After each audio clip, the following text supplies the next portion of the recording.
Halo kultivator junior, selamat datang di dunia novel. Mari kita lanjutkan kultivasi Martial God Asura. Bab 6752 Dermaga Sungai Bintang. Chu Feng dan yang lainnya memilih untuk memasuki Sungai Surgawi ke-9 bersama-sama, tentu saja berharap untuk tetap bersama dan saling menjaga.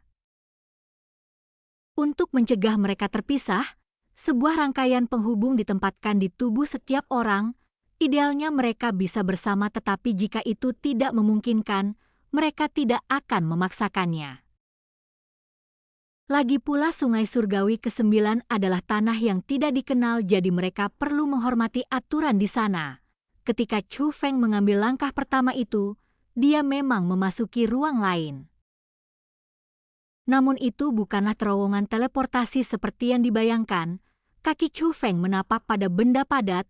Tanah di bawah kaki Chu Feng adalah kristal, tetapi bukan kristal biasa. Itu adalah dermaga yang terbuat dari kristal. Dermaga itu sangat besar sehingga membentang ke kedua sisi tanpa ada ujung yang terlihat. Namun pemandangan yang paling menakjubkan bukanlah garis lurus, melainkan dermaga yang tak berujung. Letaknya di depan dermaga, di luar itu adalah sungai yang sangat megah. Sungai itu meluap dan mengalir deras dengan cepat, seolah-olah dermaga ini adalah sumbernya. Namun kenyataannya tidak ada air di sungai itu, yang mengalir adalah uap, dan yang terpantul dalam uap itu adalah langit yang sangat mempesona penuh bintang. Sungai Surgawi ke-9 hanyalah sebuah nama, namun apa yang Anda lihat di hadapan Anda adalah sungai nyata yang terbentuk oleh konvergensi bintang-bintang. Wow, apa itu? Apakah itu sungai yang terbentuk dari konvergensi bintang-bintang? Ya Tuhan, ini Sungai Surgawi ke-9 sungguhan. Sangat indah. Seruan takjub yang tak terhitung jumlahnya bergema. Karena khawatir akan terpisah dari Chu Feng, semua orang mengikutinya. Begitu dia melangkah masuk, sejumlah besar kekuatan yang mengesankan muncul di sekitar Chu Feng satu demi satu. Namun semua orang terpesona oleh pemandangan di hadapan mereka. Ketika Chu Feng menoleh untuk melihat semua orang, dia menemukan bahwa di belakang mereka terdapat penghalang transparan. Penghalang itu memungkinkan mereka untuk melihat apa yang terjadi di luar. Kepala klan Chu dan pasukan sekutu klan Chu yang datang untuk mengawal mereka hanya berjarak beberapa langkah. Chu Feng dapat melihat bahwa orang-orang itu semakin patah hati dan banyak dari mereka meratap dan menangis. Jelas orang-orang itu tidak bisa melihat mereka dan suara mereka tidak bisa terdengar. Namun penghalang itu melakukan lebih dari sekadar menghalangi suara. Penghalang itu tidak dapat dihancurkan. Seseorang hanya dapat masuk, tidak dapat keluar. Chu Feng dan yang lainnya tidak bisa kembali lagi. Sungai Surgawi ke-9 itu adalah satu-satunya pilihan mereka saat ini. Energi langit dan bumi memasuki Sungai Surgawi ke-9 itu. Tak lama kemudian orang-orang pun merasakan aliran energi antara langit dan bumi. Anda tidak bisa merasakannya saat berada di luar Sungai Surgawi ke-9, tetapi Anda bisa merasakannya dengan sangat jelas saat berada di sini. Energi dari 8 sungai surgawi terus-menerus ditarik ke dalam galaksi itu, mengalir deras menuju kedalaman yang tak diketahui. Tentu saja Chu Feng dan yang lainnya sebenarnya juga bisa menebak hal itu. Ujung sungai itu bukanlah sesuatu yang tidak diketahui. Kemungkinan besar itu adalah Sungai Surgawi ke-9. Tidak heran jika dunia seni bela diri tidak sebaik dulu.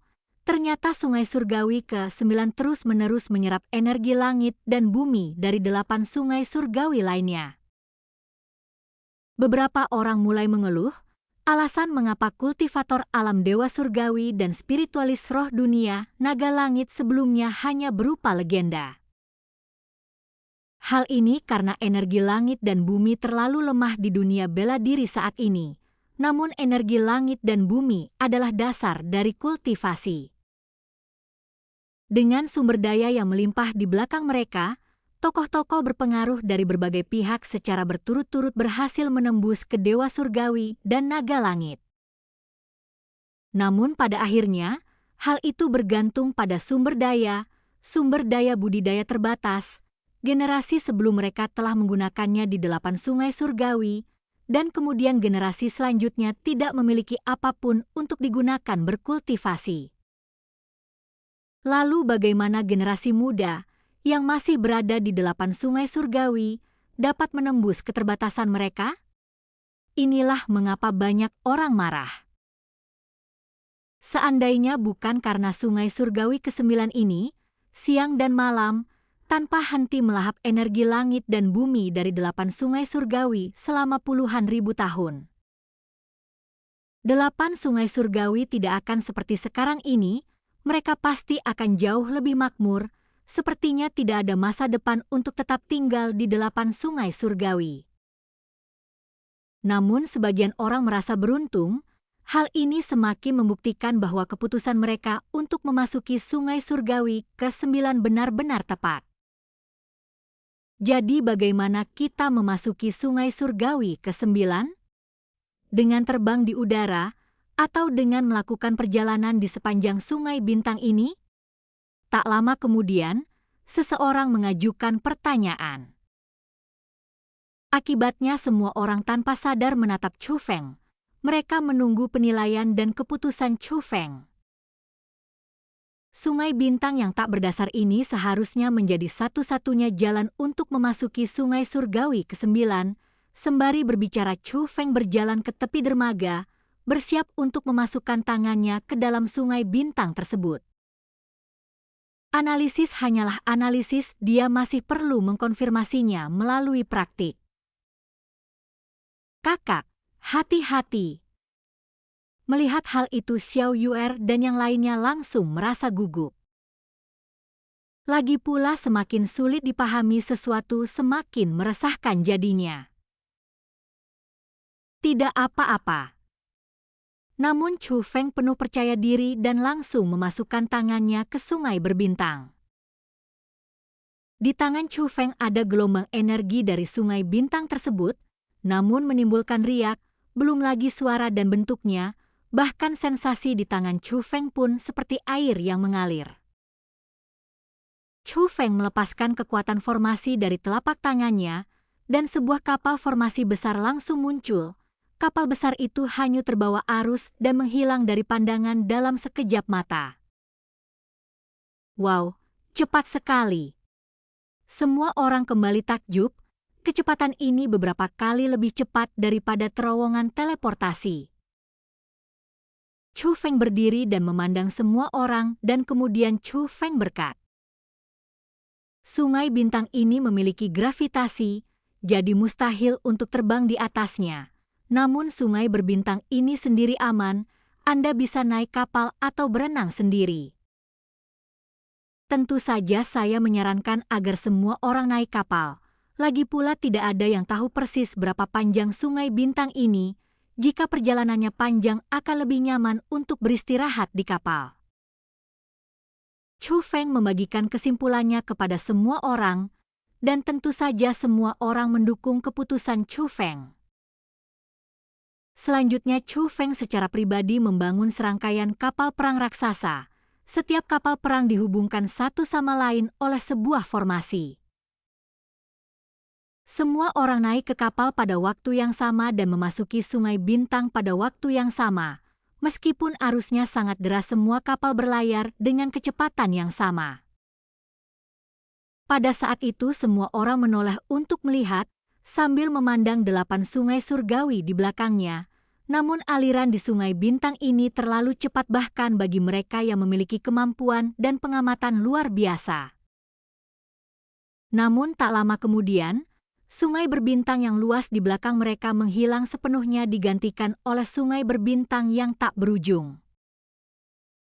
Namun alih-alih panik, kerumunan itu justru sangat antusias. Mereka semua merasa bahwa mereka akan memulai jalan yang lebih baik dan telah membuat keputusan yang tepat. Meskipun Chu Feng mengatur kapal dengan santai, dia menggunakan teknik formasinya untuk menciptakan ruangan bagi semua orang untuk beristirahat. Saat ini selain Xiao Yu'er dan Ziling, hanya sedikit orang yang beristirahat atau berkultivasi di kamar mereka. Sebagian besar berada di dek, mengagumi langit berbintang yang magis atau merenungkan masa depan mereka. Chu Feng pun tidak terkecuali. Tiba-tiba sebuah labu berisi anggur terbang ke arah Chu Feng. Chu Feng mengulurkan tangan dan meraihnya. Xia Xingchen sambil memegang labu anggur yang sama berjalan menuju Chu Feng dengan senyum. Chu Feng, minumlah seteguk untuk merayakan keberhasilan kita menaiki kapal yang menuju Sungai Surgawi ke-9 ini. Baiklah. Chu Feng membuka labu itu dan menelan beberapa suapan. Xia Xingchen dan Hua Hua awalnya berniat memasuki Sungai Surgawi ke-9 bersama-sama. Namun sebelum pergi Hua Hua tiba-tiba memutuskan untuk tinggal dan menemani Master Zhai Xing. Meskipun kepribadian Xia Xingchen tampak riang dan dia tidak kekurangan teman, namun Chu Feng sangat merasakan bahwa tidak banyak orang yang benar-benar bisa memasuki hati Xia Xingchen. Karena itu Xia Xingchen merasa kesepian tanpa ditemani Hua Hua. Mengapa gadis kecil itu terlihat begitu murung? Apakah kau menyakitinya? Xia Xingchen berkata dengan suara rendah. Orang yang dia maksud adalah Zhao Hong, yang juga berada di dek kapal tetapi jauh dari keramaian. Jangan bicara omong kosong. Kak, itu istri kakakku Wang Qiang, Chu Feng segera menjelaskan. Wang Qiang, si gagap itu? Bagaimana dia bisa menikahi istri yang begitu luar biasa? Xia Xingchen agak terkejut. Tapi itu bukan salahnya, meskipun Zhao Hong sebelumnya pernah terlibat dalam fenomena aneh bersama klan Chu, namun Zhao Hong berbeda dari mereka. Zhao Hong sendiri memiliki tubuh ilahi reinkarnasi yang menempati peringkat ke-9 di antara tubuh ilahi karunia surgawi. Oleh karena itu kecepatan kultivasi Zhao Hong jauh lebih unggul daripada klan Chu dan teman-teman Chu Feng yang turun ke alam fana. Selain itu binatang petir membagikan kekuatan zaman dewa kepada Zhao Hong dan yang lainnya. Hal ini memungkinkan Zhao Hong yang dianugerahkan tubuh ilahi untuk terbangun. Tingkat kultivasi Zhao Hong kini telah langsung mencapai alam dewa surgawi tingkat pertama. Pada pertemuan-pertemuan sebelumnya, banyak orang telah berbicara kepada Zhao Hong tentang tingkat kultivasinya. Zhao Hong berbicara terus terang dan tanpa ragu-ragu. Oleh karena itu banyak orang di sini tahu bahwa kekuatan Zhao Hong sangat menakutkan. Dia sama sekali tidak kalah dengan Xiao Yu'er dan Ziling, dimungkinkan untuk meningkatkan tingkat kultivasi seseorang hingga 4 tingkat saat masih berada di peringkat pertama alam dewa surgawi. Bahkan teknik penghalangnya pun telah mencapai level naga sejati tingkat pertama. Pada saat itu Zhao Hong tiba-tiba mengalihkan pandangannya ke Xia Xingchen.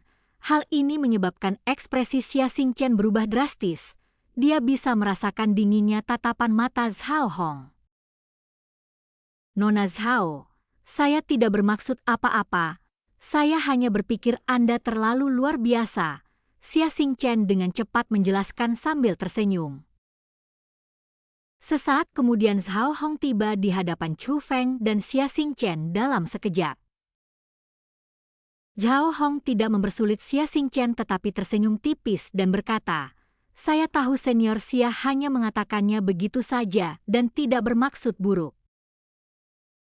Tetapi Wang Qiang adalah suami saya, dan meskipun itu hanya lelucon, saya tidak suka mendengar orang lain mengatakan hal buruk tentangnya, dan saya harap senior Xia dapat mengerti. Itu kesalahan saya." Xia Xingchen dengan lembut menepuk bibirnya lalu mencari alasan untuk pergi. Jelas terlihat bahwa dia benar-benar takut dengan tatapan Zhao Hong barusan.